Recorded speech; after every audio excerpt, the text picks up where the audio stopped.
Assalomu alaykum. Bugun sizlar bilan bir kunda tayyor bo'ladigan pomidor duzlaymiz.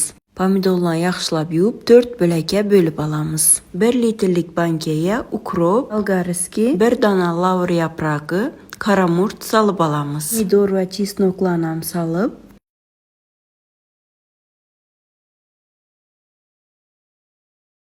bir litrlik banka uchun 1 çay kaşık doldurib tuz solib olamiz. 1 çay kaşıkda şeker, 70% uksusdan ham 1 çay kaşıkdan solib olamiz. Üstünden qaynab turgan suv solib, kapqaqlarni yopib olamiz. Tuzlari erishi uchun 1-2 marta aylantirib olamiz. Bankalarimizni o'rab qo'yamiz va suyunchasini 4-5 soatda shu holatda qoldiramiz. Tayyor bo'lgan bankalarni xolodilnikda saqlaymiz. Bu kundalik yeyish uchun tuzlama bo'ladi. Xolodilnikdan olib, sovuq holatida iste'mol etsak bo'ladi. Mazasini har doimgidek gap bo'lishi mumkin emas.